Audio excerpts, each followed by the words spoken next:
Welcome to Namely 90s. Wow.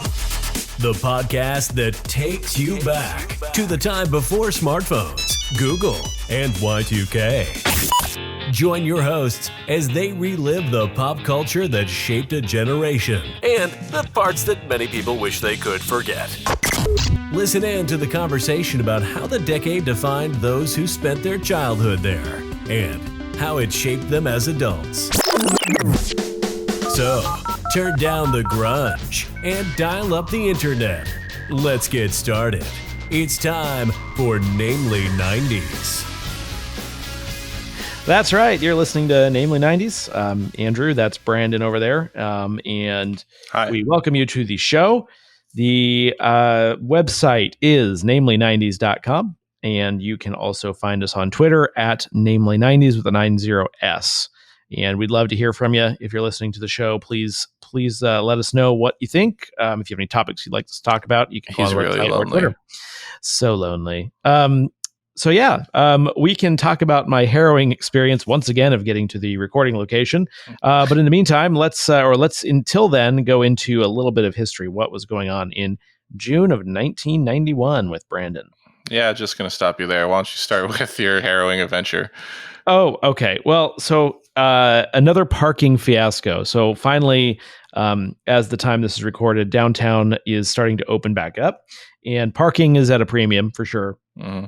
So I decided to park across the street at the mall, where they have a parking garage and a skybridge conveniently between the mall and the current building, which I'm in right now. And I slap all my stuff into the mall, get to the skybridge, and the skybridge is closed.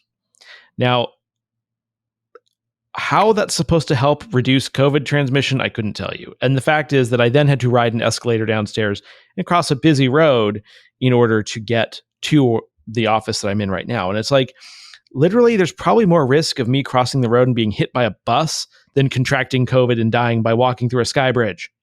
So I'm not entirely sure why the skybridge was closed and what the reasoning is. But I feel like there's so much population like. Well, it was open before COVID. That's my point.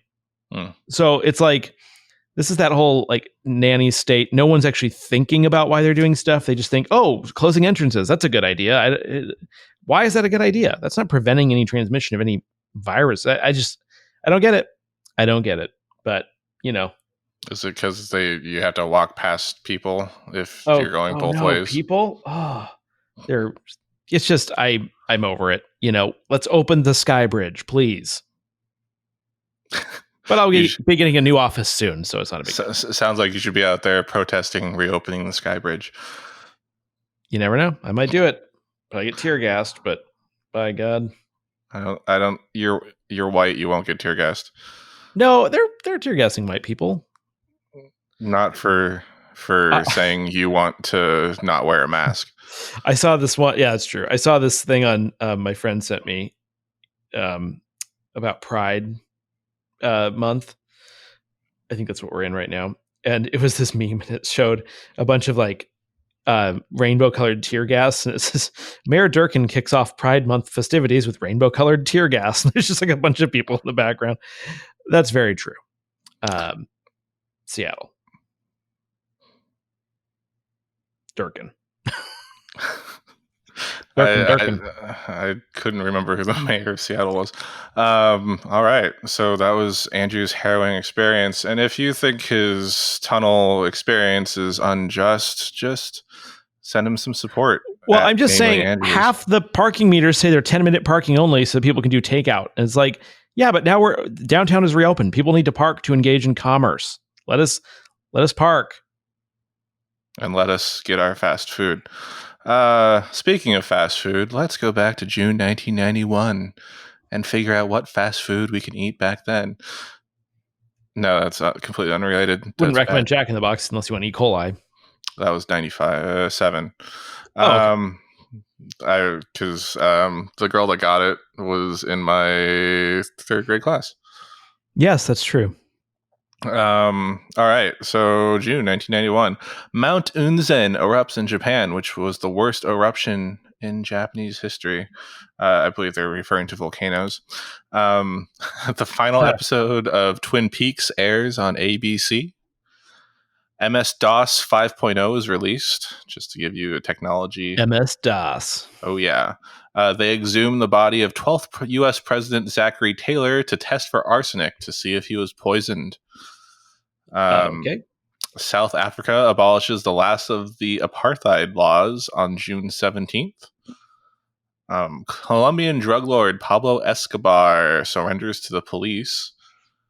TV networks Ha and the Comedy Channel merged to become Comedy Central. And the Chicago Bulls win their first NBA championship over the Lakers. This is that run where it's like Michael Jordan, Scottie Pippen, Dennis Rodman, etc.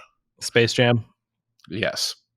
And in the box office for June 1991, we have City Slickers, the movie with Billy Crystal on a cowboy trip. Robin Hood, Prince of Thieves, best known for the Bryan Adams song "Everything I Do It For You," and The Rocketeer, one of Jon Favreau's first movies. I think that was Disney. Never saw it. And finally, on the Billboard Hot 100, "I Don't Want to Cry" by I Don't Want to Cry by Mariah Carey for the first week. More Than Words by Extreme. And then Rush Rush by Paula Abdul for the last 3 weeks of June, taking us into July. Yeah. So MS-DOS, that's a good one that you mentioned. It always reminds me of the fact that, like, back in the 90s, your computer booted into DOS, and you actually had to type a command into DOS to open Windows. Like, it wasn't just the default. I think we had to type win. You would just be at the C prompt and type win, and all of a sudden you'd be in Windows. Was that for Windows 95? 3.1, I think. Okay, yeah. When we had that, but then after that it went away. And like I had several games that as a kid I could play, like they were learning games, like letters and blocks and things like that. And whereas I had Doom. You accessed them from DOS and played them in DOS, and then you're like, oh, I need to go into Windows to do something, and then you would go into Windows. That's basically trippy. To just change the colors of the desktop to hot dog, like ketchup and mustard, and then leave it that way for your parents to find. That's what I did. I remember also we had dial-up internet, and back then in 91. Well, no, a little bit later on, but I remember my brother was on it so much, and they didn't want him on it at certain times, so they actually sold like switch plates that they go over the phone jack with a key. And you could actually like put the key in the keyhole, turn the key a quarter turn, and that would lock out the internet so you couldn't use it. I do remember your parents having that, now that I think about it. That is funny. Because for those of you that are too young to remember, dial-up took over the phone line, so you couldn't use the phone while and if you want to know the horrible racket it makes, listen to our intro where it says dial up the internet, and that's what you got. The real breakthrough is with DSL, where you had a little filter on your phone line where it would like filter out the high-pitched squealing sound, so you could use the phone and be on the internet at the same time. Mind-blowing. Yeah. Now you could surf the web while talking on your cell phone. Well, I mean, going on the internet used to be a separate activity. You'd be like, I am going to go on the internet for 30 minutes. And now it's like, now I'm you on can't the go to the 24/7. Yeah. Without being on the internet. The MS. Yeah. So I don't think I ever had to do that, or my parents did it for me to get me into Windows. Because I know I had a paint program. I had KidPix because my mom was a teacher. So. Oh yeah. I love that when you could like blow stuff up with it, the dynamite. Oh yeah, the dynamite. We should just do a whole episode on KidPix. And that's not for the pedophile fans. That was a program that was like Photoshop for children that schools had. KidPix. I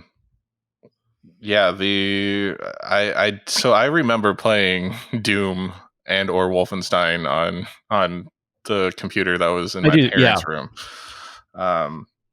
It's just like I actually purchased it's like $5 on the Nintendo Switch eShop.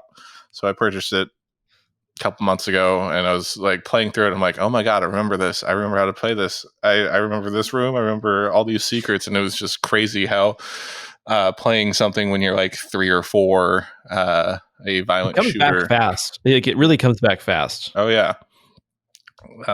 It's strange that it does, and I wonder if it had scarred me for life or not. Speaking of scarring things for life, Sonic the Hedgehog was released on June 23rd for the Sega Genesis. And I know neither of us own Segas. We've talked about this in a previous episode. But Sonic the Hedgehog is an iconic video game character, I would say, on par with Mario. Well, I will Did you say ever your play comment any Sonic game? that is a good segue into our next topic. Sorry, did I ever play any Mario? Sega or Sonic? Oh, Because you said your cousin's owned Genesis. only at my cousin's house. I remember Yeah. just going really fast and like balling up and rolling around and getting all those rings. Mm-hmm. And then I feel like if you got like hit by a bad guy or like fell on a spike or something, like a bunch of the rings went flying out, you could go pick them back up. I think you could pick them back up. Yeah, you could pick them back up. If you had 0 rings and you got hit, you would die. But it moved much faster than Mario. It was if you collected all the Chaos Emeralds, which is actually a really hard feat to do, you become Supersonic and you go golden and you could just fly through the stage. Oh, you know what drives me nuts? This is a little bit different, but with Mario Kart 8, like, you know how they nerf the items if you're in first place, so you can't really do anything? Like every single Mario Kart. What's the purpose of me getting a single coin every single time I hit one of those stupid upside down question marks? Well, the coins, if you have 10 of them, allow you to have a faster speed. Oh, I didn't know that. Oh, there you go. Okay. Question answered. Yep. I mean, that's been a mechanic since the first Mario Kart. There were no coins. Mario Kart 64. There were coins in Super Mario Kart. But not 64. 64, there were no coins. You are correct. But you also didn't get good items when you were in first. Very true. Yeah. Oh god, the blue shell. It was almost better to sit in second or third and just wait for number 1 to get blue shelled. But I always knew that, but yet I always, if I was in first at the end, was like, I'm in first, and then got nailed by a blue shell like 10 feet in front of the finish. Whereas I would take advantage of the physics of that game where it would only hit who's ever in first when it reaches first place. So like drop back when it's about to hit you. Yep, and let Andrew go by me and get hit by a blue shell. Yeah. And when I played in college, we were all so close at the end that like if you got hit by that thing, you were in fourth. You were done. Mm-hmm. Well, but anyway, I don't enjoy how it locks on to whoever's in first now, because if you get hit in between, then you're like in third, and then a blue shell comes up and hits you. That's messed up. I could have had a minor in Mario Kart in college. Oh yeah, definitely. I think we broke the game. We had it on my Wii, and now it's like super fast on like certain tracks, like Moo Moo Farms, Rainbow Road. Did you guys experience that? With what? Like the tracks are super fast for some reason. Like it Mm-hmm. It doesn't matter what CC you're on. It's like certain tracks are just like you go like at what a 200 CC would be. I'll tell you what's the worst one. Oh god, Toad's Turnpike. That thing is just rough for anyone, even experienced players. That thing is rough. I would say Toad's Turnpike only on extra mode, because then the cars are coming at you. There's less time to go through them. My least favorite was Peach's Castle, because there's that last bend before the final stretch where you have to brake or else you're going over the bank into the grass, and I would never brake or drift. Even if you drift, you would go over the edge. Yeah, I was really bad at it. Royal Raceway. Okay, yeah. I'm familiar with that one. I'm always off the edge, honestly. I can't keep it. Well, it's that first big turn after you go off the big ramp and then land by a Peach's Castle. It's always been. And if you've never played Mario Kart, you are bored to tears right now. Your eyes are starting to glaze over. But I recommend it. The 64 version is especially fun, although the new ones kind of have some merit too. I mean, yeah. And if you're younger than us, you'll say that the GameCube version is the best version, which it is not. Yeah, not at all. Yeah. So Sonic the Hedgehog. Sega. And then there was that abysmal movie that came out this year that was, I mean, honestly, unwatchable. I'm going to say unwatchable. What are you talking about? That's the highest grossing video game movie ever, and was both lauded by critics and audiences. As you know, I like nothing, and especially things that are popular. Did you even see it? I saw enough to know that I would hate it. So you saw nothing. I saw the commercials. Commercials shouldn't make me hate it. They should make me want to be intrigued and want to see it. And when I saw the commercials, I literally couldn't even. That's how bad it was. It made you into a 16-year-old girl from the. I literally put on my UGG boots and bought a white pumpkin spice latte and wore sweats and then didn't see the movie. That's how much I literally couldn't even. Well, so as you may know, the controversy was when the first trailer came out, the Sonic model was like nightmarish. So there's so much fan backlash that they're like, okay, we're gonna push the movie back 6 months. We're gonna completely redesign the character model and redo all of the CG scenes, which is the entire movie, because it's a movie about a blue anthropomorphic hedgehog. And I can never get over the fact that, like, when you're watching movies like that, you know, the guy is just staring at like a watermelon that's covered it's covered in green screen material. Yeah. And well, Sonic is voiced by I forgot his name, but he plays John Ralphio on Parks and Rec. God, what is his name? He's a comedian. Sonic voice actor.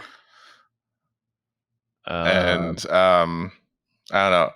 I thought the buddy cop aspect of the movie was interesting. I didn't see it. I just like the premise. Ben Schwartz? Who's Ben Schwartz? Ben Schwartz, yeah. That's who it is. Okay, sure. He looks completely unfamiliar. You might recognize him if you, yeah. I don't know. I didn't see it, so I like you thought probably not. I would probably not enjoy this movie. It just goes to show you that critics can't decide what they like. It's either like decent, sort of fairly entertaining movies that appeal to the masses, hate. Awful video game based things that just look completely terrible when you watch the trailer, love it. Or like films that are entirely in German, but for the US market, love it. that's the type of thing that critics like. Yeah. Also, I just while thinking about Sonic the Hedgehog, I remember when I was first grade on the playground, me and one of my friends, we would pretend to be Sonic and Tails and just run around playing Sonic the Hedgehog, like being Sonic the Hedgehog from the TV series, one of the two TV series that was on the air, animated TV series, which was where Sonic was voiced by Jamal White, best known as Steve Urkel from Family Matters. Oh, yeah. I didn't learn that until a couple years ago. But yes, that's enough about Sonic. I entirely forgot the list of things at the beginning. Well, I kind of didn't find anything interesting from this month. It was kind of a stretch. So I was thinking of the summer month, and we should talk about some fun toys from the 90s, specifically Super Soakers. Oh, yeah. Yeah. So these were originally called a Power Drencher, and it was renamed Super Soaker in 1991, which is how I tied it into this episode. I couldn't find the exact dates, but I figured that a summer episode made sense to bring it up. Did you see the thing where, like, because of social distancing, Catholic priests were putting holy water in Super Soakers? Yes.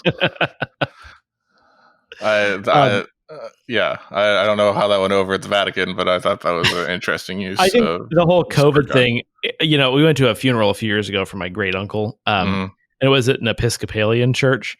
And I've been to one of those. Like, everyone had to go to the front and kneel down and like pass the communion cup around. And like, that was pre-COVID, but post-COVID, I'm like, really is not going to work going forward. Well, Um, so I went on my mom's side, her brother and his wife, they go to a Chinese Baptist church, or they did, and they have the communion wine poured out into little sippy cups. but Chinese Baptist, is that a thing? Yes. That's wow. Baptists are very, very like sort of buttoned down conservative. That seems very strict. Yep. Now, in the Catholic Church, I feel like having to have separate cups is going to take a long time because it takes There's like a lot of 40 minutes people, to hold yeah. the cracker up and break it into little pieces and drop it in each individual cup. The service is going to take 4.5 days. Well, and also you can't have the one that he breaks and puts into the cup And either. I've just alienated a small portion, probably, of listeners, but they Or know what the I'm talking about. Yeah. They they do. So the Super Soaker 50, that was the original Super Soaker. It was actually invented by accident by I believe a NASA scientist, trying to figure out how to pressurize some sort of liquid delivery that wasn't water. And I know my dad owned the Super Soaker 100, which was the blue one with that extra air bulb on the back. I remember that, yeah. And then I remember I got a CPS 1000 for one of my birthdays, I think 1988-ish. And CPS stands for the constant pressure system, which reduces the misting that, because you remember when you shot, it would sometimes mist. Those are so cool. I remember getting that as a kid on like a birthday. That was like the best thing. Mm-hmm. Well, you had the XP 85 triple shots. You had two of those. I remember that, which was like a three-way shooter, which I never understood. What's it called? The XP 85 triple shot. I gotta look this up. Yeah, I did my research because I knew. Oh yeah, I remember that. I don't know if you had any other ones. I know someone else had a CPS 1500. I think that was Pat. What was your model? The CPS 1000. Oh, that thing is sweet. Yeah. This is bringing back a lot of memories right here. Right. So Hasbro purchased Laramie in 1995, but they kept improving the model somewhat until they combined it with the Nerf brand. And eventually they stopped using pressure systems in 2009. So the current model of Nerf Super Soakers, they just like use a lever to fire, or there's no like built up water pressure, so you don't get the distance. Aren't they just using like a flammable accelerant, and then like instead of water, just lead projectiles? Isn't that what they're using now? Yeah, it's Nerf. So like I think air pressure was key to these Super Soaker. Well, air pressure was key to these Super Soakers, and it's why they were awesome. The new models don't use that pressurized system, which I think is stupid, because I tried to buy like a squirt gun because I have a niece and nephew now, and they're gonna want to play with like Super Soakers on the beach, but they're not Super Soakers. They're just like little water pistols made to look cool. Everything's built down to a price now. Like even the squirt guns are even cheaper feeling and working. Oh yeah, at this point. And like the other thing I've noticed is board games. So we bought some board games for the kids, and they're always just like terrible. Oh yeah, I don't. If it's a classic board game, I would prefer to have a digital copy now, because it's interesting how like the rules that you played as a kid aren't the rules that are actually for the game. Like I've been playing Monopoly recently, and it is way different than I remember it playing Monopoly. You know? Yeah. But I did want to, before if we go off of the Super Soaker topic, I just want to bring up that they are re-releasing the XP 100 at Target. This year. I think it's out already. They're calling it the XP 100, but it's a remake of the original Super Soaker 100, and it's only $15. So I may have watched a few reviews on it last night. I see it here. Yeah, $15. Those things used to be like 40. I know the CPS 2000 was $100. I think mine was probably 50. But those were pretty tough plastic. The original Super Soakers, they're pretty flimsy now. Yeah, I bet. But yeah, it's just like $15. Wow. they're reducing the amount of water you can carry. Like that, where's the fun in a squirt gun fight if you have to keep reloading every 5 seconds? I just say the highlights on Target: air pressurized continuous blast. That's me after eating like a bean burrito. Oh, jeez. And then the last point, I'm not gonna say anything on this one. I'll just say the words. It says fill, pump, and blast.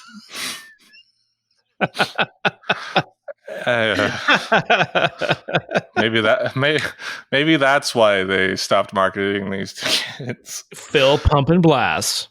But it's With like the super soaker, mega squirter. What? What? Are we talking about a squirt gun? it's like kids these days don't know the glories of the water guns fights that we had when we were kids, because water pistols aren't the same as a super soaker, Yeah. And then last thing I wanted to bring up was Robin Hood, Prince of Thieves. I don't think I ever saw this movie. I did not see that one personally. It starred Kevin Costner, Morgan Freeman, Christian Slater, Alan Rickman, and an uncredited role for Sean Connery. It was the second highest grossing film of 1991. I just thought it was funny that another British version of there was a British film of Robin Hood that came out a month before, with Uma Thurman in it. I